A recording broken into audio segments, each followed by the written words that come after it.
This week on Health Talk, we're discussing stings and bites, which include snake bites.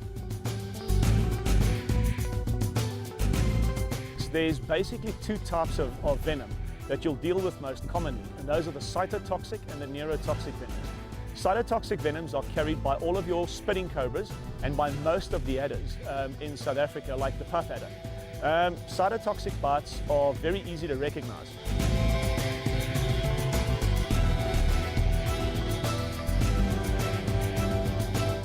Types of common crawling insects.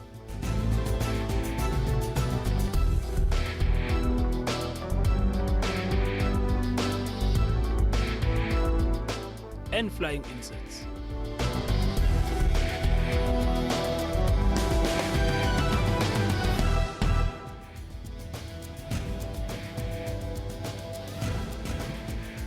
We often hear stories about someone being bitten by a spider and ending up with prolonged periods of hospitalization and medical treatment. It is also not uncommon to hear a story of someone killed by a swarm of bees. Furthermore, South Africa is home to the deadliest snakes in the world, such as the green mamba, the puff adder, spitting cobra, to name but a few. On the other hand, however, we're told that the great majority of the crawling and flying creatures we often see in and around our homes are in fact not as dangerous as you and I might think. So today we discuss stings and bites from crawling and flying creatures such as spiders, snakes, mosquitoes and bees. Our expert guests will help us differentiate dangerous ones from harmless ones, and more importantly, what you should and should not do in the event that you accidentally get bitten by any of these creatures. So sit back, relax, enjoy, and learn from the show. Share your views, concerns, or questions on this topic by calling us on Johannesburg 714-6843, 6847, or 6857, or interact with us on our Facebook page, SABC Health Talk, and on Twitter at SABC Health Talk, including our email address, healthtalk@sabc.co.za. I'm Dr. Sello Daung, and this is Health Talk. Bee stings are common outdoor trouble. In most cases, bee stings are just annoying and home treatment is all that's necessary to ease the pain. But if you're allergic to bee stings or you get stung numerous times, you may have a more serious reaction that requires emergency treatment. Generally, when bees and wasps sting a person, they inject a bitterness venom in their skins. Wasps, yellow jackets, and hornets have stingers without spikes that are usually pulled back upon stinging, and these insects can sting people multiple times. Most honeybees have a pointed stinger that gets stuck in the victim's skin with the bitterness venom sac attached in their skin. Victims that are found to have allergic reactions when stung by bees face severe life-threatening allergic reaction known as anaphylaxis. Some people will have generalized reaction to a bee sting as opposed to a normal reaction to a bee sting. Symptoms of insect bites include vomiting, nausea, diarrhea, and dizziness. If you have had a reaction to bee stings that suggests you might be allergic to bee venom, you might need to see a doctor to do one or both tests of skin test and allergy blood test. When treating minor or moderate reactions, be sure to quickly remove the stinger as soon as possible and wash the area with soap and water. Apply compresses or ice to relieve pain and avoid swelling. Malaria is a life-threatening infectious disease. It is typically transmitted to humans by the bite of an infected mosquito. It causes symptoms like fever and headache. In extreme cases, these symptoms may lead to a coma or even death. Malaria is mostly prevalent in tropical regions of Africa, Southeast Asia, India, and South America. However, it may be present in other regions because of the heavy rainfalls, warm temperatures, and stagnant waters. This is because all these conditions provide an ideal habitat for mosquito larvae to thrive. Now, if you've ever been bitten by a bee or a wasp, you will know that it certainly isn't a pleasurable experience. In fact, consider yourself lucky because some people, especially those allergic to bee stings, don't survive. Now, other flying insects such as mosquitoes are just as bad as they transmit diseases such as malaria. Now, let's learn more about such diseases and, flying creatures. And we have an expert guest here, Dr. Ashley Chengandu, who practices at the Medicross Center in Germiston. Welcome to Health Talk. Thank you for having me on the show. We started off by, showing instances of bees and mosquitoes. And the issue is that, of course, in our environment, of course, we have all of these things that, we share the environment with, things that fly all over around us, either in our homes or when we go away to visit and so on. But let's just start with bees, because bees are quite common. Do you want to just take us through where it's possible that you can find a bee and what time of the year, perhaps? Yeah, I think that summertime and spring is time when we have lots of pollen available and bees carrying pollen and fertilizing plants. They're available everywhere. Yeah, okay. And being holiday time, we're at higher risk because we usually have cold drinks. We go and we look in nature, and you may actually find there are bees all around us. Right. And we would not be careful, we could actually be stung accidentally. Okay. And I think they're attracted to the foods we eat and the foods that we drink. Right. There's this notion that bees tend to like a yellow or orange color, something like that. I wouldn't know much about that. Right. Okay. But I do know you can wear, if you wear white, it kinds of repels them. Okay. Now, earlier on we said something about allergy and people actually dying from a bee sting. Yes. Now, how can anybody out there at home know that, look, I am allergic to a bee sting? What signs and symptoms can people look out for? Well, people have normal reactions to bee stings. So some people will have a bee sting and it'll just be a little area of a little inflammation or swelling, and that goes away. Right. But every now and then somebody has an exaggerated response to a bee sting. Right. And usually that response results in a breakout of hives across the body, can result in swelling of the lips or even affecting your mucous membranes. Yeah. You can find that you have difficulty breathing or you wheeze. You get abdominal pains, and if you really measure those patients' blood pressures, it could actually drop. So this is called anaphylaxis, and that is an indication that you have a severe allergy to a bee sting. Oh, okay. So obviously, when you have a response that, normally you'd get a small swelling where your bee stings you. Yes. And obviously it's painful. Yes. And what you're saying is, if it remains painful just for a couple of minutes and the swelling doesn't increase and you don't see, generalized swelling, you don't need to worry about it. Okay. We mentioned, obviously, traveling around. Yes. And, people sometimes, summertime, would go down to the beaches and so on. And quite often there are other creatures in there. We'll come back to mosquitoes, but there are other creatures that tend to bite, especially around the beaches. Take us through some of them. Yeah. So you rightfully said, we have a large coastline, and along the beach, you get lots of interesting creatures, jellyfish and bluebottles, for example. Right. And we are swimming in the water, and we're not aware of the creatures around us. Yeah. And every so often, with high tide, you get lots of bluebottles that appear, and they have these tentacles that are extremely painful when they sting you, just like jellyfish. Yeah. And when one gets stung by them, once again, you can have a normal response or an exaggerated response to it. I think the main thing then is to know that you've been stung, get out of the water, and then take some action to actually remove any stings that you may find. Yeah.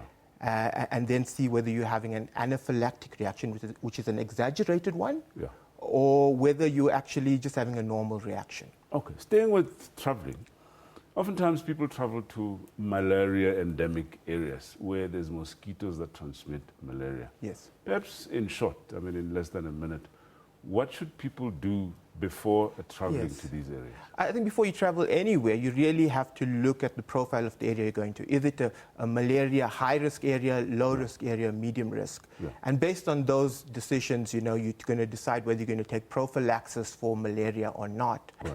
And should you decide to take prophylaxis, there are various options available. There are pills you can take daily, pills you can take weekly, and some pills you even have to take when you come back. So where can people get this sort of information? So usually you have travel clinics, and you can go to any travel clinic, and usually GPs are well informed about what to do when it comes to malaria and how to take prophylaxis. So you could go visit your local GP or travel clinic. Okay, I think we're going to do an extra show on that. Let's just leave it there for now and go for a quick commercial break. When we come back, we now focus on these crawling creatures. Please stay with us.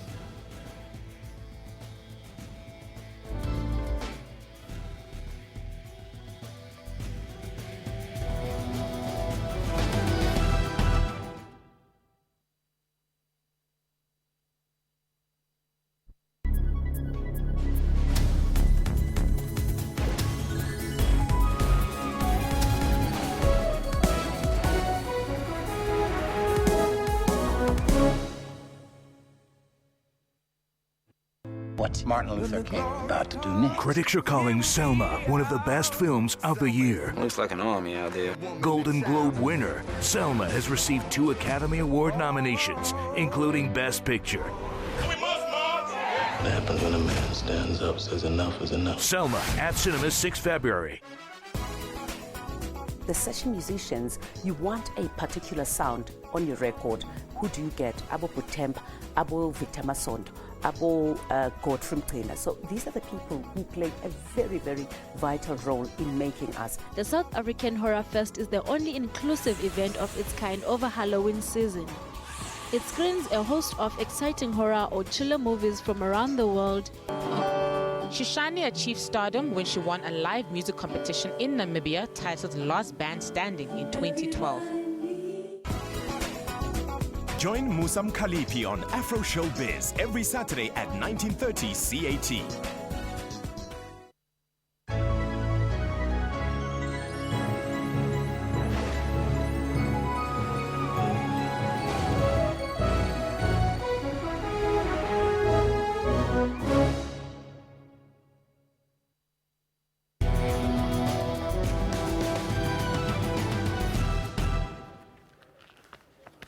Now, there are thousands of crawling insects that we from time to time share our homes with.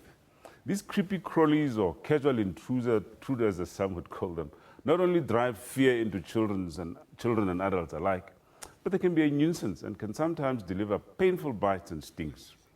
Now, the question is, which of these are dangerous and which aren't? Are they harmless? Are they dangerous? But before we start discussion on that, let's take a look at this. The spider can be an interesting as well as a scary creature. There are several types of them, and they differ in size, shape, and color. Though many people are afraid of spiders, they hardly bite people unless threatened. They all have the ability to bite and kill prey with venom-injecting fangs, and nearly all of them are poisonous. Even though all spiders can bite, most of them do not harm more than a bee sting or a mosquito bite. A spider bite does not mean instant death. In most cases, you only need a painkiller. Some of the weirdest effects that spider venom may have on humans include unwanted erections, dead skin tissue that turns black, unusual rashes, dark pee, and heavy sweat. However, it is important to remember that such unusual symptoms are extremely rare, and the vast majority of spider bites are harmless. Although they may be painful or itchy, most spider bite wounds are not serious and can be easily treated. Victims should seek medical treatment if symptoms appear in parts of the body away from the location of the bite. All right, we still have Dr. Changandu here to talk about some of these things. Now, Dr. Changandu, you know, there's all sorts of stories about spiders. I mean, especially in our homes, when you look around, you see spiders almost everywhere. And for me, particularly, it's often difficult to differentiate the dangerous ones from the harmless ones. I know that, you know, the so-called daddy long legs, Yes. It's fairly harmless. I mean, you can even slip it with your hand as Yes. such. Okay. Now, I may be putting you on the spot, but do you perhaps have an idea of how one can differentiate between dangerous, you know, spiders from those that are necessarily harmless? Well, you're correctly saying that most spiders are in fact harmless. Yeah. And most spiders actually do carry toxins. Yeah. And they're usually cytotoxic toxins which are locally acting. Right. So just to put people at ease, when spiders do bite you, most of them will not cause major harm at all. Yeah. So in fact, most spiders are really innoxious to the average human being. And we also obviously have to worry about adults and children and those who are immunocompromised. Right. With that being said, I think you can realize that we have about 3 spider species in South Africa that we'd have to worry about. Right. Button spiders, which include the black widow spiders, your sac spiders, and your violent spiders would be the ones we'd be. Let's stay on that, because there's lots of stories. I mean, I think about a couple of months ago, I had a story of a lady that went to the toilet in the usual kind of way. And apparently, some spider bit her, on the bum, and she ended up having to stay in hospital for months and months because that went septic, and it was all sorts of stuff. And there was talk of a button spider. What kind of spider is this? Oh, well, look, it's certainly a venomous spider. A button spider would... and I have to think back a bit for this. A button spider would include the species of spiders which you'd get black widow. Usually they can have red markings on their belly, and they do carry a cytotoxic venom. So when they do bite you, you can result having a necrotic tissue. That necrotic actually means when you get cells that die to your layman's terms, cells die in that particular area, you get some infection that sets in, and basically that infection then results in inflammation or swelling along the path of the way the blood drains or lymphatics drains to the lymph nodes. So it's quite a dangerous one, isn't it? It's a dangerous spider. So basically, I mean, to help people there differentiate, because look, there's thousands and thousands of spiders that you see almost on a daily basis. And what could be these, special features that when you see, you say, no, that spider is dangerous? So as a rule of thumb, stay away from any insect that you think could be a threat to you.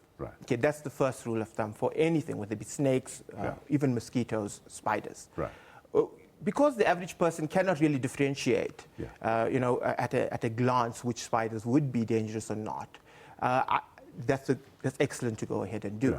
I think that the problem with spiders is that once you're bitten, that is the only time you can actually tell whether you are going to have a reaction or whether it is going to cause necrosis. And in most instances, you can't say beforehand.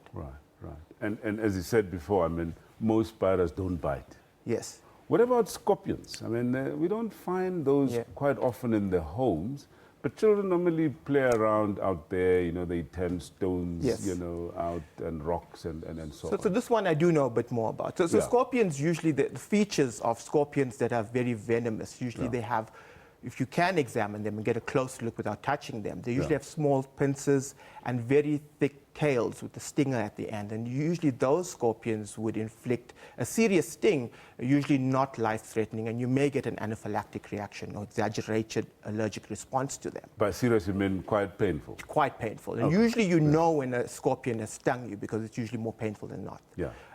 But where would you find such a scorpion? Usually scorpions like to hide under rocks, as you correctly mentioned. Their bodies are designed for getting in little crevices. I myself in my own house find scorpions every now and then.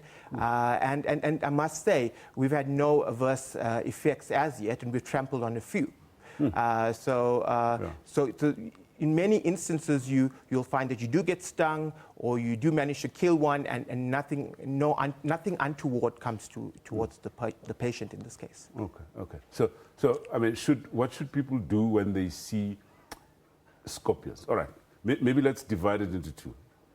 Within the homes, you do sometimes see what I regard as harmless-looking scorpions. All right. And of course, it's these ones that you find outside your home. So generally, what would your advice be in terms of those that you find within the homes and those that you find outside your homes? Well, most scorpions come into the home because they're looking for something. So they're either looking for prey. In most instances, insects actually prefer to be outside.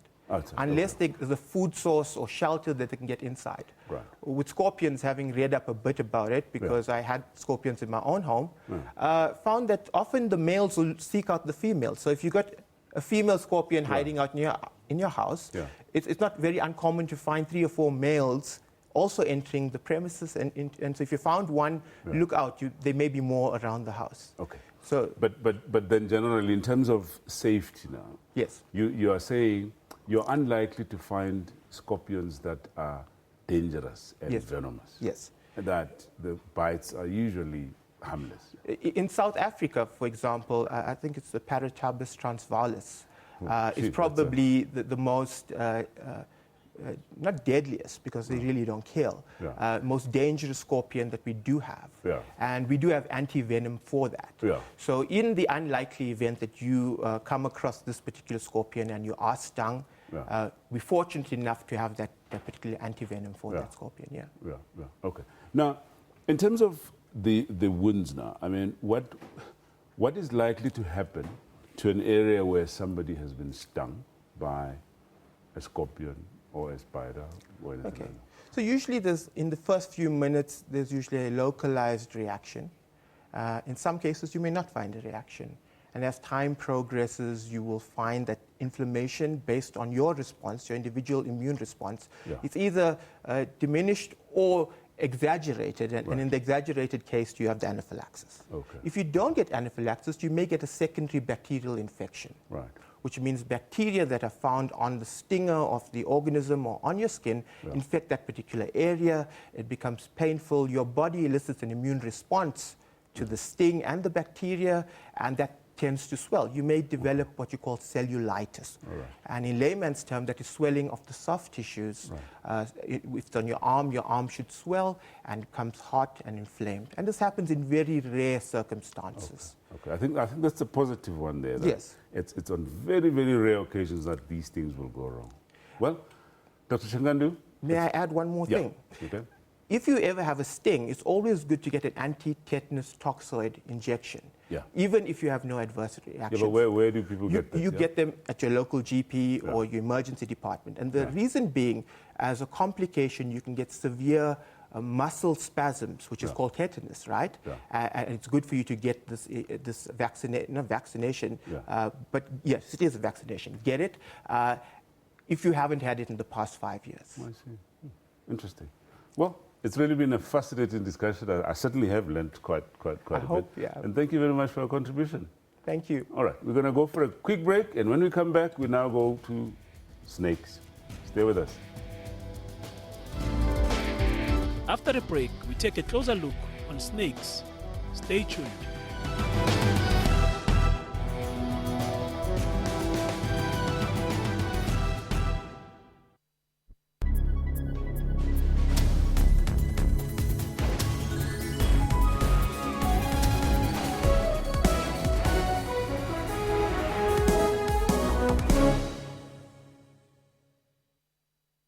Shrien Dewani has pleaded not guilty to murdering his wife. In November 2010, Dewani's murder trial finally got underway. It's taken South African authorities more than 3 years to get him into the dock. Not guilty of robbing, kidnapping and murdering his wife. This is how Shrien Dewani pleaded before Deputy Cape Judge President Jeanette Traverso. Why did these two men need even a gun to scare a little girl like that? Those are the questions that runs around our head. Your World, weekdays at 9 p.m. Zoom into Africa. This is Namibia. The president is Mr. Hifikepunye Pohamba. Namibia got independent from South Africa on 21 March 1990. The population is over 2 million people. One of the major languages spoken is Afrikaans. Monetary unit is the Namibian dollar.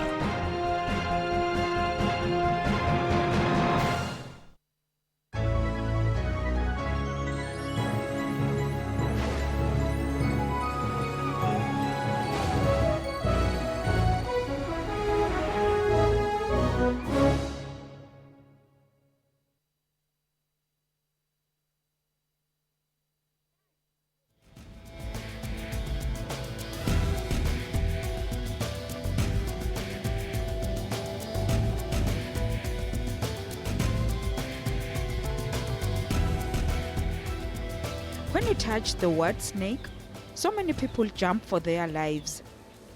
People think all snakes can kill, yet it's not true. There's basically two types of venom that you'll deal with most commonly, and those are the cytotoxic and the neurotoxic venoms. Cytotoxic venoms are carried by all of your spitting cobras and by most of the adders in South Africa, like the puff adder. Cytotoxic bites are very easy to recognize. If, for example, if you get a bite on your hand, you're going to get 1 or 2 puncture marks. You don't always get both fangs, and the bite will be very painful. Most snakes will do anything to avoid biting you. They can only bite when they feel threatened, like a rankle. The rinkels is one of the most commonly found venomous snakes in South Africa. And these snakes might look very aggressive, they might look dangerous, and they are dangerous, but this is a very timid snake. It will do everything to avoid biting.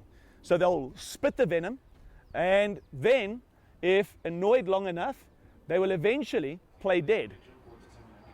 Snakes can be found anywhere at any season. There's no real area in South Africa where you don't find venomous snakes. It's just that the majority of snakes in South Africa are not lethal to humans.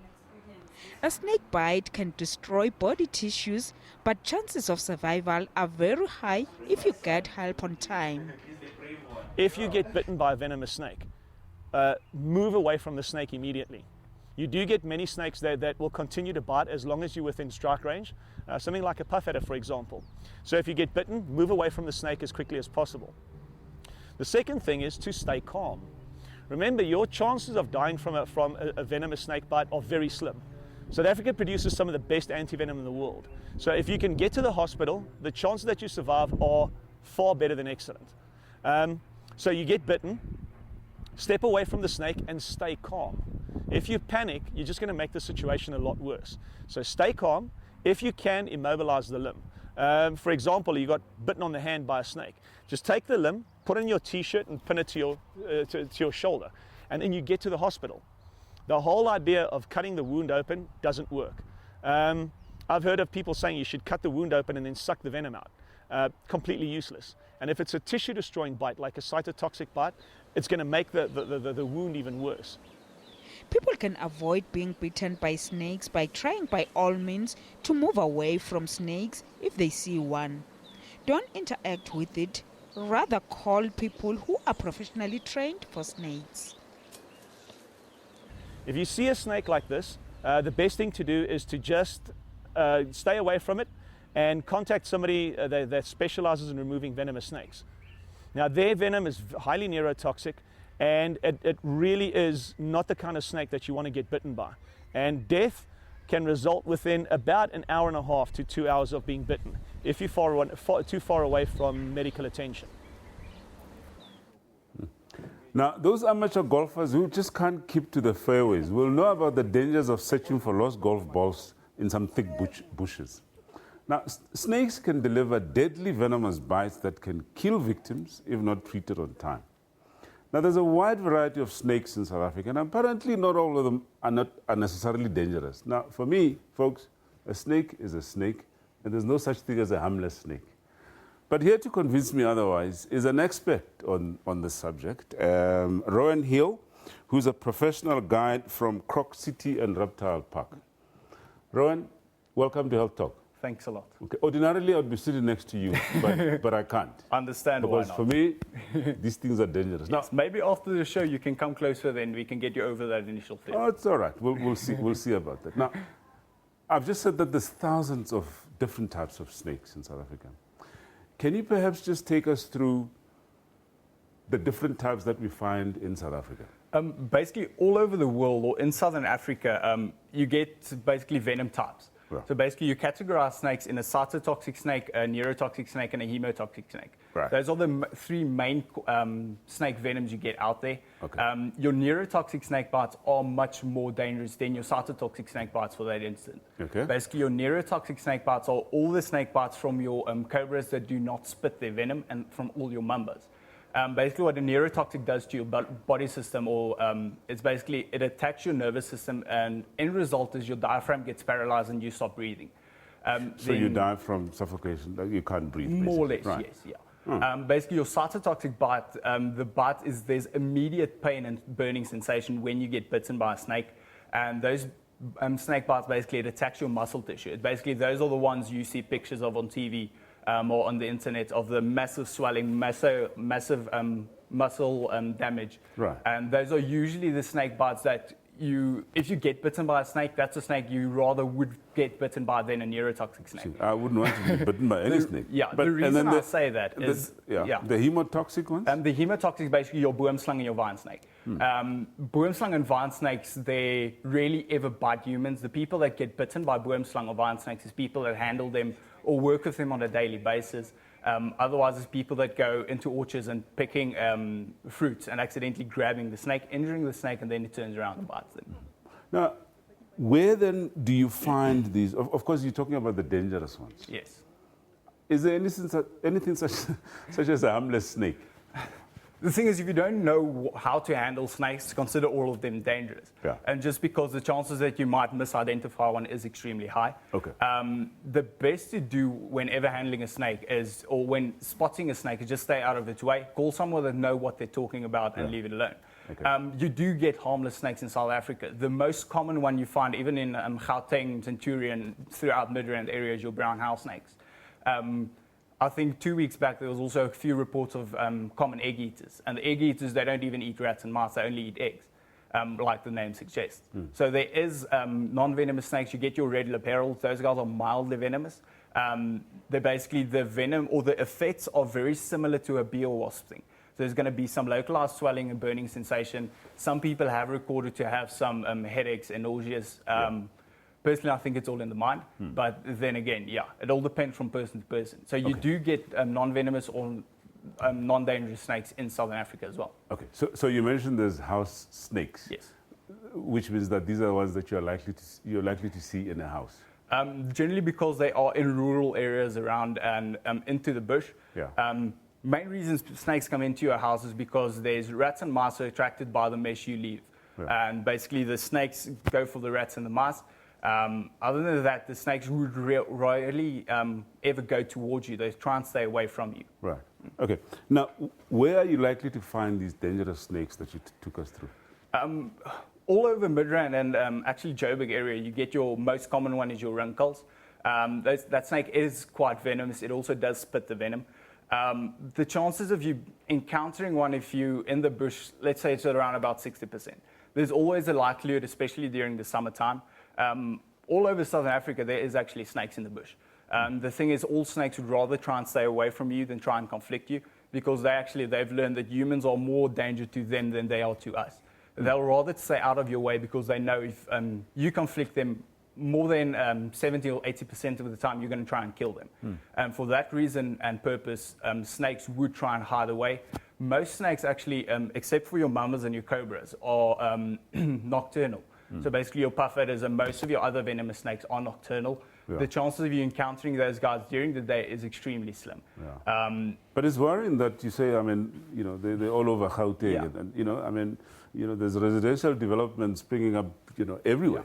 Yeah. And that we almost like encroaching onto their natural habitat, as it were. And that's also why snakes are actually becoming more common. Right. Because people are destroying their natural habitats. Yeah. And snakes, obviously, they can't move away because then they go into the highway and get trampled by cars. Yeah. Yeah. So they rather try and stay in more or less the same area because that's where they know there were food and water and mates for them to breed with. Yeah. So that's basically the area they're going to try and stay in. Yeah. And a lot of times then that's when they come in conflict with humans. Yeah. So under what circumstances then would a snake bite you? Okay, basically there's 3 reasons people all over the world get bitten by snakes. Firstly is people that work with them on a daily basis. One day you make a mistake and you get bitten. Secondly, is people that actually all go hiking in the bush and not wearing proper hiking gear, not wearing boots or wearing sandals or something like that, accidentally stepping on top of the snake. And basically then you're going to injure the snake, you're going to break the ribs and break its back. Obviously it's going to be in a lot of pain and it is going to turn around and bite you. And the third reason is basically people trying to kill a snake. Yeah. Because by trying to kill a snake, obviously you're going to get into striking range a lot of times and you're just upsetting the snake even more. And if you do get to kill the snake, a lot of people are extremely curious. Yeah. They want to go have a closer look, want to feel the snake, want to look at the teeth. Yeah. And even if a dead snake, if the fangs of that dead snake scratch you or the fangs go into your skin, you need to get to the hospital. There is always a chance that you might get envenomated even from a dead snake. Now, apparently you have a snake which is apparently harmless that you'd like to demonstrate. Do you want to just take us through? Yeah. I'll just maintain my distance, though. Yeah, no problem. That's fine. I'll quickly take out this girl. It's basically, what I have here, it's a yellow anaconda. These guys, they don't have any venom. I won't say this girl is trained. Basically, the definition of a snake being trained is you can tell them to stay or to play dead or to fetch a ball. Yeah. These guys are actually used to being handled. As you can see, this girl, she doesn't even try to bite. She's not trying to constrict. She's not venomous at all. She's not venomous? Not at all. No. Okay. They're purely constrictors. So all of your non-venomous snakes, Yeah. they basically kill their prey by by constriction. Right. Basically what it means, they put their body around an animal and squeeze it to death. Okay. All right. Okay. And where would you find a snake like These guys are basically from South America. This is a yellow anaconda. You basically get two types of anacondas. You get your green and your yellow. Yeah. The green ones are basically the dwarfs. This girl is going to get a lot bigger. She's only about 5 years old now. Yellow anacondas on average get anything from 3 to 4 meters, where your green ones get anything from 8 to 9. Yeah. And in South Africa, where would you find constrictors? Basically, your brown house snakes I was talking about earlier, they are constrictors as well. You get your spotted bush snakes, you get your slug eaters. All of those guys, they are constrictors. If a snake doesn't have venom or no venom at all, they are constrictors. So basically, all over Southern Africa, you will find constrictors. The most common one a lot of people know about is basically African rock python. That's also Africa's biggest snake. They get up to 5-6 meters in length and can weigh anything from 70 to 80 kilograms. Okay.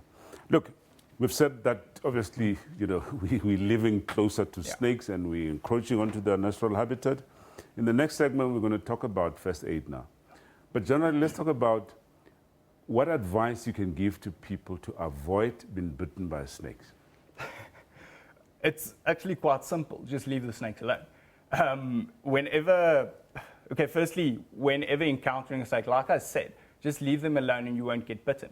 If it happens that you do get bitten by a snake, it is actually quite easy to try and identify the species of the snake, or not the species in particular, but the venom type. Yeah. If you can recognize the venom type of a snake, it is a lot easier for the paramedics or the doctors and so on. But how do you recognize the venom type? It's basically the two common snake types or snake venom types you get is your neuro and your cytotoxic bite. Yeah. Like I said previously, your cytotoxic bite, if you get bitten, there's immediate pain and burning sensation. With all your neurotoxic bites, those guys, there's almost no immediately pain and burning. So a lot of times in around about, let's say, 5 to 6 minutes after the bite, you'll feel tingling in the lips. You'll start feeling a bit drowsy, feeling a bit off balance. That's a neurotoxic bite. Yeah. If you feel or get bitten by a snake and there's immediate burn, it feels like you're putting your arm in a fire and you can't take it out. Then you know it's a cytotoxic bite. Okay. We'll get back to that and we'll invite comment from you later on. But essentially saying is, if you see a snake, leave it alone. Leave it alone. Rather call an expert that can handle snakes. Yeah. So there's no point in you trying to differentiate whether is it dangerous, is not dangerous, because it's not worth it. Yeah. If you don't know what it is, assume it's dangerous. It's the safest. All right. Let's just leave it for now. Yeah. We'll come back, and when we come back, we'll look at what to do if you get accidentally bitten by some of these creatures here. Stay with us. Cool. Yeah, you can. Before we say goodbye, we look at stings. Don't go away.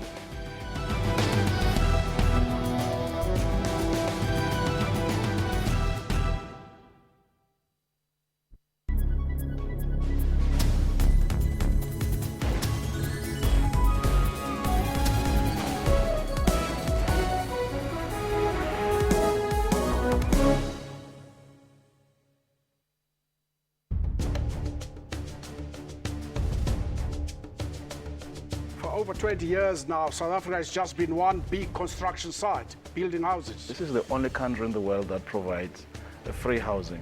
The government has done very well in this particular area. What are the challenges facing human settlements? Most of the people who move into urban centers are looking for jobs, basically, and that increases the pressure in that particular area. We know exactly what needs to be done where and how it should be done. They were also building houses for married staff, and you had the married quarters and the hostels. And all of that stopped. What happened?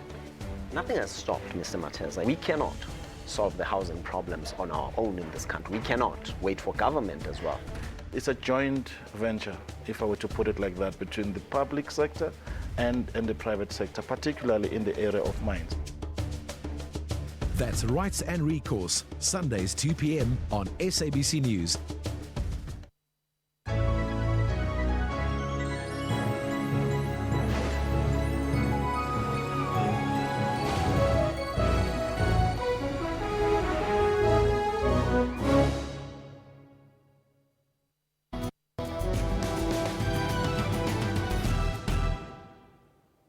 Now, despite our noble efforts in ensuring that our environment in and around our homes is safe, accidents do happen. People can accidentally be bitten by any of these creatures we've spoken about today. So today, or at least this time around, we're going to focus on what to do and what not to do when you get accidentally bitten by any of these creatures. And we have special guests here. We still have Rowan Hill, the guy that likes snakes. And we have Nicole, who's a paramedic from ER24. Welcome, Nicole. Thank you. Thanks for having me. Let's just, I see you have spiders. Just tell us what type of spiders you have here. If the camera can perhaps, close in on this. Obviously, these guys are actually, there's quite a difference between spiders and tarantulas. I can actually take one of these guys out for you. If you don't mind, just keep it in there. Okay. Basically, there is a bit of a difference between spiders and tarantulas. Okay. Quick break for now. We'll come back.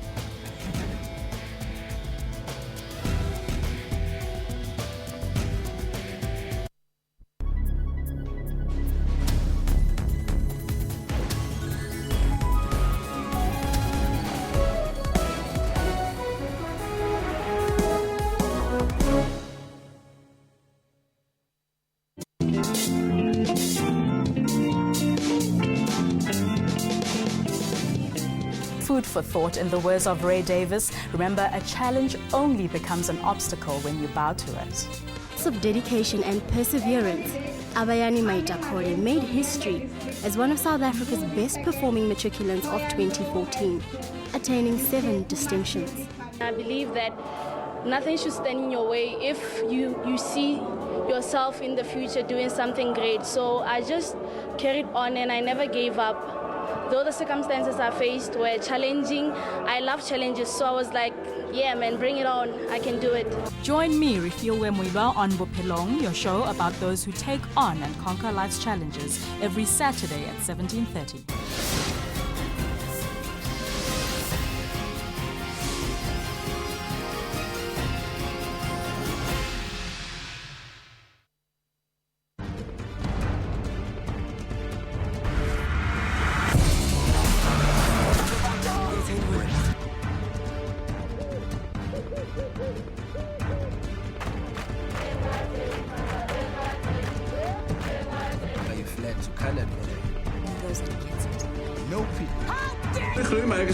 Ja, ik heb een paar bezig.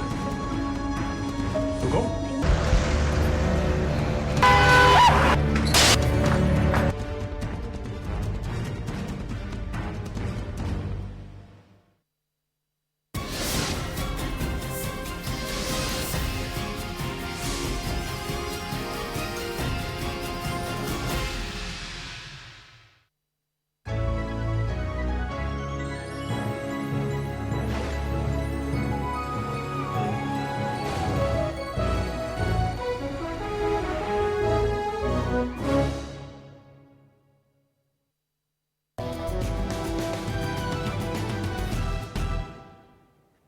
Welcome back. We're quickly going to take you through some of the spiders that the gentleman has here, and of course then go back to what to do if you get accidentally bitten by any of these things, including snakes.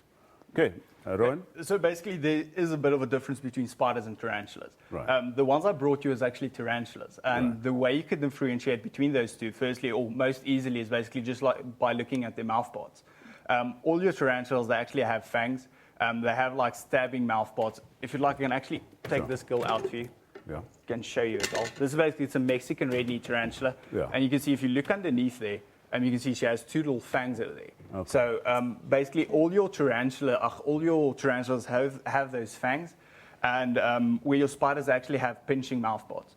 And basically the way they inject the venom is where your spiders, they inject venom, and it causes the cricket or their food item to become a nice slithery that they can suck it up. Your spiders actually pinch onto it and chew the venom into the animal, and then by that consume the animal, or the little tiny cricket or insect or whatever they eat. Yeah. But so you basically, these obviously guys, are unlikely. I mean, I've never seen anything like this before. So, yeah. So you're unlikely to find one of these. And these guys, they're not South African. Yeah. You will never find a Mexican red-knee tarantula out in the bush. Yeah. You get similar tarantulas in Southern Africa. You get your baboon spiders. Yeah. We know them as baboon spiders. Those are also tarantulas. Yeah. Basically, also, the difference between a baboon spider and a South American tarantula physically is, if you look at all this little guy, he has a lot of little tiny hairs on the bum and on the legs, and he uses especially the hairs on the bum as a first method of defense. So as soon as he gets scared or anxious, he'll actually fling those hairs at you, and if that gets on your skin or in your face, it's extremely irritating. It's not lethal, but usually it gets away, or it let the attacker know it's not something to mess with, and it leaves it alone. Right. Where your baboon spiders, they don't have all those hairs, so they're naturally a lot more aggressive. Yeah. But what they do is basically, as soon as you encounter them or corner them, they actually rear up and they'll show you those fangs. And a lot of spiders, I've actually seen that they have a different color of hairs around the fang just to make it more pronounced. So you can see it a lot obviously, and it makes them look much more threatening. Fascinating stuff, yeah. Anyway, all right, let's get back to, okay, maybe before we leave you, essentially, how can you, in a home situation, differentiate between a dangerous spider and a harmless spider? It is quite difficult. Usually, aspects is the smaller spiders with a nice big round bum, shiny bum, is dangerous. Those are basically your black widows or your button spiders and so on. Yeah. If it's a nice proper sized big spider, you can just, it's not going to do anything to you. Spiders are actually good to have in your home because they catch the flies, the mosquitoes, and everything like that. If you try and kill all the spiders in your house, you're going to have an epidemic of all your mosquitoes. You're just going to get irritated again because the mosquitoes bite you. All right. All right. Okay, Nicole, maybe let's come to you now and talk about, and he'll come in obviously where he can, about first aid now. What do you do if you get bitten by any of these creatures? Well, the first and foremost thing is like anything, and I always say this when I train first aid, is stay calm. Because if you panic, the person who's been hurt panics. Yeah. And if we have a situation where they have been envenomated... So hang on a second, who must stay calm now? The one everyone. That's been bitten? Both people. But how on earth can you stay calm after being bitten by a snake? Well, I agree that the desire to panic is huge. Yeah. But the reality is that you have to almost physically take deep, slow breaths and calm yourself down, because if it is a venomous bite, and you know what, if you don't see the snake, you don't know. Yeah. If you don't see the spider, you don't know. Yeah. Important is to stay calm, because that venom is in your system, it's in your muscle tissue. And the more your heart beats, the faster your heart beats, the faster the blood is going to circulate, and consequently it's going to get that venom into your system faster. Yeah. Now, if you're dealing with certain types of venom, for example, the neurotoxic venoms, it's going to start its paralysis actions faster. Yeah. So that process of envenomation from a neurotoxin is going to be faster, and consequently you're going to potentially stop breathing sooner. So we want to keep you as calm as possible for as long as possible, and get you to a suitable medical facility that can manage you depending on how your symptoms show up. So on the one hand, you're saying stay calm.